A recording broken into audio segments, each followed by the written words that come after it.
ನೀವು ನೋಡ್ತಾ ಇದ್ರ ಆರ್ಮ್ಯಾಕ್ಸ್ ಕನ್ನಡ, ನನ್ ಸೀಮಾ ಬಂಗಾರಪ್ಪ. ಇದು ಆಕಸ್ಮಿಕ ಸಾವಲ್ಲ, ಪೊಲೀಸರಿಂದಲೇ ಆದಂತಹ ಮರ್ಡರ್ ಅಂತ ಹೇಳಿ ಜಯಂತ್ ಪರ ವಕೀಲರು ಮಂಜುನಾಥ್ ಗಂಭೀರವಾಗಿ ಆರೋಪವನ್ನ ಮಾಡಿದ್ದಾರೆ. ನೆಲಮಂಗಲ ಗ್ರಾಮಾಂತರ ಪೊಲೀಸರ ವಿರುದ್ಧ ನೇರ ಆರೋಪ ಮಾಡಿದ್ದಾರೆ ಮಂಜುನಾಥ್ ಅವರು. ಹಲವು ವರ್ಷಗಳಿಂದ ಬ್ಯಾಟರಿ ಜಯಂತ ನನ್ನ ಕ್ಲೈಂಟ್ ಆಗಿದ್ದ, ಆತನಿಗೆ ಓಡಲು ಕೂಡ ಸಾಧ್ಯವಾಗದ ಸ್ಥಿತಿಯಲ್ಲಿದ್ದ ಅಂತ ಹೇಳಿ ಹೇಳ್ಕೊಂಡಿದ್ದಾರೆ. 2 ಬಾರಿ ಪೊಲೀಸರು ಫೈರಿಂಗ್ ಮಾಡಿದ್ದಾರೆ. ಅಪಘಾತದಲ್ಲಿ ಕಾಲಿಗೆ ರಾಡ್ ಹಾಕಲಾಗಿತ್ತು. ಪ್ರಜ್ಞೆ ತಪ್ಪಿದ್ದಂತಹ ವ್ಯಕ್ತಿ ಆಂಬ್ಯುಲೆನ್ಸ್ ನಿಂದ ತಪ್ಪಿಸ್ಕೊಂಡು ಹೋಗೋದಕ್ಕೆ ಹೇಗ್ ಸಾಧ್ಯ ಅಂತ ಹೇಳಿ ಪ್ರಶ್ನೆಯನ್ನ ಎತ್ತಿದ್ದಾರೆ. ಪೊಲೀಸರು ಕತೆ ಕಟ್ಕೊಂಡು ಡ್ರಾಮಾ ಮಾಡ್ತಿದ್ದಾರೆ ಅಂತ ಹೇಳಿ ಆರೋಪಿಸಿರುವ ವಕೀಲರು, ಮೇಲಧಿಕಾರಿಗಳು ಈ ಬಗ್ಗೆ ಕಟ್ಟುನಿಟ್ಟಿನ ಕ್ರಮವನ್ನ ಕೈಗೊಳ್ಳಬೇಕು ಅಂತ ಹೇಳಿ ಆಗ್ರಹವನ್ನ ಮಾಡಿದ್ದಾರೆ. ಮೃತನ ಕುಟುಂಬಸ್ಥರು ಸದ್ಯ ವಿಕ್ಟೋರಿಯಾ ಆಸ್ಪತ್ರೆ ಬಳಿ ಇದ್ದು ಮುಂದಿನ ಹಂತದಲ್ಲಿ ಕಾನೂನು ಹೋರಾಟ ನಡೆಸುವುದಾಗಿ ವಕೀಲ ಮಂಜುನಾಥ್ ಅವರು ತಿಳಿಸಿದ್ದಾರೆ. ಮೇಜರ್ ಅನ್ನೋದಕ್ಕಿಂತ ಕಾನೂನಿನಡಿಯಲ್ಲಿ ಪ್ರತಿಯೊಬ್ಬರು ಕಾನೂನಿನ ಚೌಕಟ್ಟಲ್ಲಿ ಇರ್ಬೇಕು ಸರ್. ಕಾನೂನು ಮೀರಿ ಯಾರು ಕೆಲಸ ಮಾಡಬಾರ್ದು. ಈಗ ಪೊಲೀಸರ ವಶಕ್ಕೆ ಆರೋಪಿಗಳನ್ನ ತಗೊಂಡ ನಂತರ ಎಲ್ಲಿಗೋಗ್ತಾರೆ? ಕೋರ್ಟ್ಗೆ ಹೋಗ್ತಾರೆ, ಇಲ್ಲ ಅವ್ರಿಗೇನಾದ್ರು ಮ್ಯಾನ್ ಹ್ಯಾಂಡ್ಲ್ ಆಗಿದ್ರೆ ಅವ್ರಿಗೆ ಹಾಸ್ಪಿಟ್ಲಿಗೆ ಕರ್ಕೊಂಡು ಹೋಗ್ತಾರೆ. ಈ 2 ಕೆಲಸ ಮಾಡೋದು ಬಿಟ್ಬಿಟ್ಟು ಕೆರೆ ಒಳಗಡೆ ಹೆಂಗೆ ಹೋಗ್ತಾನೆ ಸರ್ ಆರೋಪಿ? ಇದೆಲ್ಲ ಡೌಟ್ ಬರ್ತಕ್ಕಂಥ ವಿಷಯ. ಇದು it is nothing but lock of death sir. Lock of death ಮಾಡಿದ್ದಾರೆ, ತಂದೆ ಅವನ್ನ ಕೆರೆ ಒಳಗಡೆ ಹಾಕಿದ್ದಾರೆ ಸರ್. ಪಕ್ಕ ಪಕ್ಕ ಪಕ್ಕ ಇದು ಕನ್ಫರ್ಮ್. ಯಾಕೆ ಅಂತಂದ್ರೆ ಪೊಲೀಸ್ ವಶಕ್ಕೆ ಬಂದ ನಂತರ ಅಟ್ಲೀಸ್ಟ್ ಅವ್ನು ಡೆತ್ ಆಗಿದ್ರೆ ಮಾರ್ಚರಲ್ಲಿ ಇರ್ಬೇಕಾಯ್ತು ಬಾಡಿ. ಪೊಲೀಸ್ ಅವ್ರ ಹ್ಯಾಂಡ್ ಓವರ್ ತಗೊಂಡ ನಂತರ ಈಗ 112 ಬಂದ ನಂತರ 112 ಅವ್ರಿಗೆ ಗೊತ್ತಿರಲ್ವಾ ಸರ್ ಆರೋಪಿನ ಏನ್ ಮಾಡ್ಬೇಕು ಅಂತ? ಯಾಕಂದ್ರೆ ಅವ್ರು ಪೊಲೀಸ್ ಇಲಾಖೆಯವ್ರಿಗೆ ಗೊತ್ತಿರೋದಿಲ್ವಾ ಏನ್ ಮಾಡ್ಬೇಕು ಅಂತ? ಪೊಲೀಸ್ ಇಲಾಖೆಲಂತೂ ಅವ್ರಿಗೆ ನಾಲೆಜ್ ಇದ್ದೇ ಇರುತ್ತಲ್ವಾ. ಹೇಳೋರು ಕೇಳೋರು ಇಲ್ಲ ಅಂತ ಹೇಳ್ಬಿಟ್ಟು ಈ ರೀತಿ ಮಾಡಿರ್ತಕ್ಕಂಥ ಆಂಬ್ಯುಲೆನ್ಸ್ ಸಿಬ್ಬಂದಿಗಳಿಗೆ ಏನೋ ಒಂದು ಶುಶ್ರೂಷೆ ಮಾಡತಕ್ಕಂತ ಒಬ್ಬ ನರ್ಸ್ಗೆ ಹಲ್ಲೆ ಮಾಡಿ ಇಲ್ಲ ಸರ್, ಅದೆಲ್ಲ ಸುಳ್ಳು. ಅದೆಲ್ಲ ಸುಳ್ಳು ಸರ್. ಹೇಳ್ತಾ ಇದ್ದಾರೆ. ಆಕ್ಸಿಡೆಂಟ್ ಆದಂತ ಸಂದರ್ಭದಲ್ಲಿ ಹೋಗಿ ಸರ್ ಕೆರೆಯಲ್ಲಿ ಬಿದ್ದಿರೋ ಡೈರೆಕ್ಟ್ಲಿ ಹೇಳ್ತೀನಿ, there is a no chance of abscond. ಯಾಕೆಂದ್ರೆ ಜಯಂತ ಓಡ್ಲಿಕ್ಕೆ ಆಗಲ್ಲ, ಕಾಲಲ್ಲಿ ರಾಡಿದೆ, 2 ಬಾರಿ ಶೂಟ್ಔಟ್ ಆಗಿದೆ. ಇದೆಲ್ಲ ಸುಳ್ಳು. ಓಡ್ಬಿಟ್ಟ, ತಪ್ಪಿಸ್ಕೊಂಡು ಓಡೋದ? ಶೂಟ್ಔಟ್ ಆಗಿದೆ. Shootout last year 2 years before ಮತ್ತೆ ಒಂದು 5 ವರ್ಷದ ಹಿಂದೆ 2 ಬಾರಿ ಅವ್ರಿಗೆ ಶೂಟ್ಔಟ್ ಆಗಿದೆ ಸರ್. ಹೌದು, 2 ಬಾರಿ ಶೂಟ್ಔಟ್ ಆಗಿದೆ. 2 years ಬಿಫೋರ್ ಶೂಟ್ಔಟ್ ಆಗೋದಕ್ಕಿಂತ ಮುಂಚೆ ಅವ್ರಿಗೆ ಕಾಲು ಕೂಡ ಮುರಿದೋಗಿತ್ತು. ಅಂದ್ರೆ ಈಗ ಏಕೈಕ ಅಂದ್ರೆ ಪೊಲೀಸ್ ಕಸ್ಟಡಿಯಲ್ಲಿ ಇದ್ದಂತವನು ಈಗ ಅನುಮಾನಾಸ್ಪದವಾಗಿ ಕೆರೆಯಲ್ಲಿ ಪತ್ತೆ ಆಗಿದ್ದಾನೆ. ಹೌದು, ಖಂಡಿತವಾಗಿ ಇದಕ್ಕೆ ನೇರ ಆರೋಪ ಮಾಡ್ತೀವಿ. ಪೊಲೀಸ್ನವರೇ ಇದಕ್ಕೆ ಜವಾಬ್ದಾರಿ ಸರ್. ಹೌದು, ಇದು nothing but it is A murder. ಈ ವಿಷಯವಾಗಿ ಟೌನ್ ಸ್ಟೇಷನ್ ಅಲ್ಲಿ ನಾನು FIR ಮಾಡಿ, ಆಮೇಲೆ ಕಾನೂನು ರೀತಿ ಕ್ರಮ ಇನ್ವೆಸ್ಟಿಗೇಟ್ ಮಾಡಿ, ಕಾನೂನು ರೀತಿ ಕ್ರಮ ಜರುಗಿಸ್ರಿ ಅಂತ ಹೇಳ್ಬಿಟ್ಟು ಒಂದು ಕಂಪ್ಲೇಂಟ್ ಅನ್ನ ಕೊಟ್ಟಿದ್ದೀನಿ. ಅದ್ರ ಬಗ್ಗೆ ಇದುವರೆಗೂ ಕೂಡ ವಾಯ್ಸ್ ರೈಸ್ ಆಗಿಲ್ಲ. ಯಾಕೆ ಅಂತಂದ್ರೆ ಇದ್ರಲ್ಲಿ ಕ್ಲಿಯರ್ಲಿ ಸ್ಟೇಟ್ಸ್ ದಟ್ ಇವರೆಲ್ಲರೂ ಶಾಮೀಲಾಗಿದ್ದಾರೆ. ಈ ಸಂಬಂಧವಾಗಿ SP ಅವರು ಕೂಡ ಚಂದ್ರಕಾಂತ್ ಇದ್ದಾರೆ. ಅವರು ನಿಷ್ಪಕ್ಷಪಾತವಾಗಿ ಒಂದು ಕೇಸ್ ಪರಿಗಣಿಸಲಾಗುತ್ತೆ, ಯಾರೇ ತಪ್ಪಿತಸ್ಥಿದ್ರು ಕ್ರಮ ತಗೊಳ್ತೀವಿ ಅಂತ ಹೇಳಿ ಈಗಾಗಲೇ ಹೇಳಿರುವಂತದ್ದು. ಅಲ್ಲದೆ ಏನೋ ಒಂದು ಮರಣೋತ್ತರ ಪರೀಕ್ಷೆಗೆ ಈಗಾಗಲೇ ವಿಕ್ಟೋರಿಯಾ ಆಸ್ಪತ್ರೆ ರವಾನೆ ಮಾಡಿದ್ದಾರೆ ಮೃತದೇಹವನ್ನ. ಈಗ ತನಿಖಾ ಹಂತದಲ್ಲಿ ಏನು ಒಂದು ವಿಚಾರಣೆಗೆ ಮತ್ತೆ ಒಂದು ಇನ್ವೆಸ್ಟಿಗೇಷನ್ಗೆ ಅಡಿಷನಲ್ SP ಅವ್ರನ್ನು ಕೂಡ ನಿಯೋಜನೆ ಮಾಡಿರುವಂತದ್ದು. ಈಗ ಇದ್ರ ಬಗ್ಗೆ ಏನ್ ಹೇಳ್ತೀರಾ ಸರ್? ಇದ್ರ ಬಗ್ಗೆ ತನಿಖೆ ಪೂರ್ಣವಾಗಿ ಆಗ್ತಾ ಇದೆ. ಇದ್ರ ಬಗ್ಗೆ ಏನ್ ಸರ್, ಇದರಲ್ಲಿ ಯಾರು ತಪ್ಪು ಮಾಡಿದ್ದಾರೆ ಅವ್ರಿಗೆ ಶಿಕ್ಷೆ ಆಗ್ಲೇಬೇಕು ಸರ್.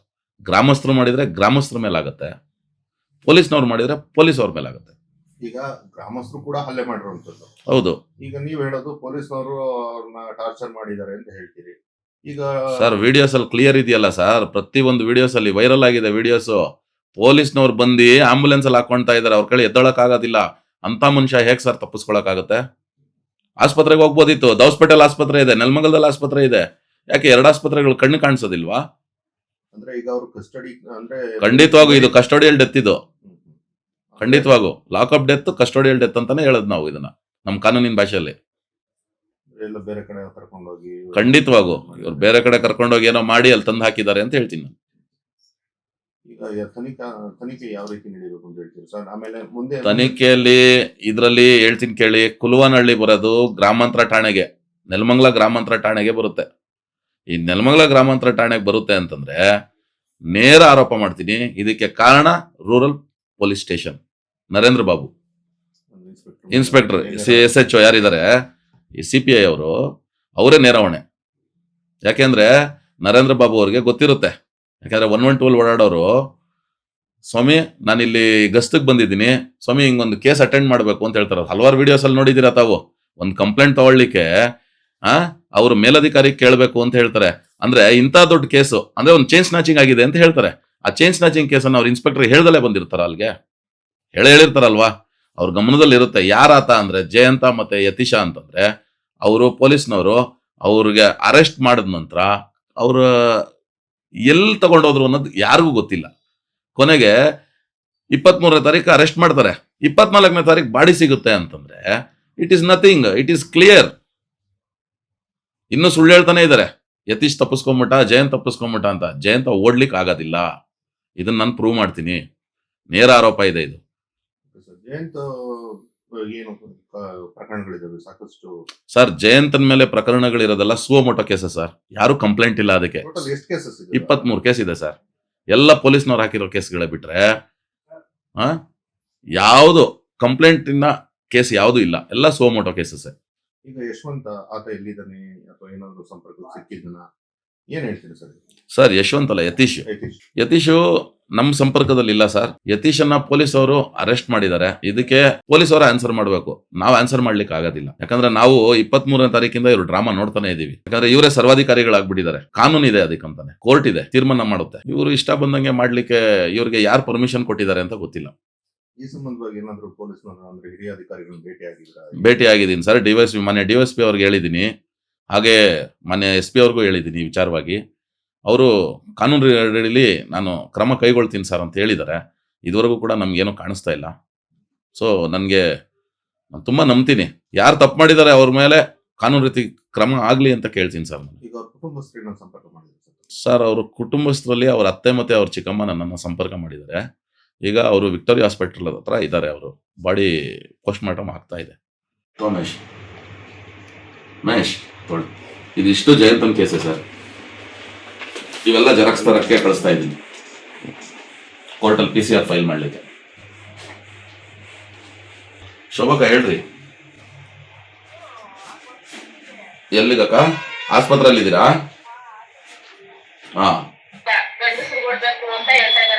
ಅದೇ ಶಶಿ ಕರ್ಸ್ಕೊಳ್ರಿ. ಯಾರಿದಾರೆ ಗಂಡಸರು ಫ್ಯಾಮಿಲಿಯಲ್ಲಿ?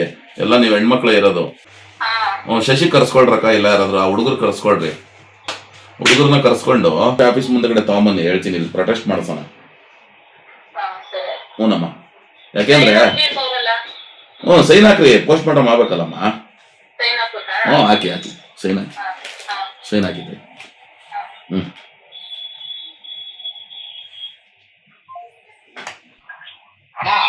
ಅಲ್ಲಿ ಹೋಗು, ಆಸ್ಪತ್ರೆ ಹತ್ರ ಹೋಗು ಶಶಿ. ಆಯ್ತು, ಇನ್ನೊಂದು ಇಬ್ಬರು ಗಂಡಸ್ರಿಗೆ ಬರ ಕಳಿಸ್ಬೇಕಾಯ್ತು, 4 ಜನರಿಗೆ. ಸರ್, ಈಗ ನಾನು 23 ಕೇಸ್ ಏನಿದೆ ಜಯಂತಂದು, ಎಲ್ಲ ಸುವಮೋಟೋ ಕೇಸಸ್. ಈ ಕೇಸ್ಗಳನ್ನೆಲ್ಲ ತಗೊಂಡು ನಾನು ಕಾನೂನಿನ ಹೋರಾಟ ಅಂದ್ರೆ PCR ಫೈಲ್ ಮಾಡ್ತಾ ಇದ್ದೀನಿ ಸರ್. ಅವ್ರ ಫ್ಯಾಮಿಲಿ ಅವ್ರು ಹೇಳಿದ್ದಾರೆ ಇದು ಕಸ್ಟೋಡಿಯಲ್ ಡೆತ್. ಯಾಕಂದ್ರೆ ಒಂದ್ಸತಿ ಕಸ್ಟಡಿಗೆ ತಗೊಂಡ ನಂತರ ಬಾಡಿ ಎಲ್ಲೋ ಕೆರೆಯಲ್ಲಿ ಸಿಗುತ್ತೆ ಅಂತಂದ್ರೆ ಅವ್ರಿಗೆ ಕೇಳಿದ್ರೆ ಉಡಾಫೆ ಆನ್ಸರ್ಗಳು ಕೊಡ್ತಾ ಇದ್ದಾರೆ ಪೊಲೀಸ್ನವರು. ಸೊ ಅದಕ್ಕೋಸ್ಕರ ಅವರಲ್ಲಿ ಕಂಪ್ಲೇಂಟ್ ಕೊಟ್ಟಿದ್ದೀನಿ. ಆ ಕಂಪ್ಲೇಂಟ್ ಅವ್ರು ತಗೊಂಡಿಲ್ಲ ಅಂತಂದ್ರೆ I will prefer a PCR before the court. Concern jurisdiction court ನಮ್ಮ ನೆಲಮಂಗಲ ಬರುತ್ತೆ. ನಮ್ಮ ಕೋರ್ಟ್ ಮುಂದಗಡೆ PCR ಹಾಕಿ ಇವ್ರು ಯಾರು ತಪ್ಪು ಮಾಡಿದ್ದಾರೆ ಇವ್ರ ಮೇಲೆ ಬೇರೆ ಪೊಲೀಸ್ನವರಿಂದ ಇನ್ವೆಸ್ಟಿಗೇಷನ್ ಮಾಡಿಸ್ತೀವಿ ಸರ್. ನನ್ನ ಹೆಸರು ಮಂಜುನಾಥ್ ಅಂತ ಸರ್.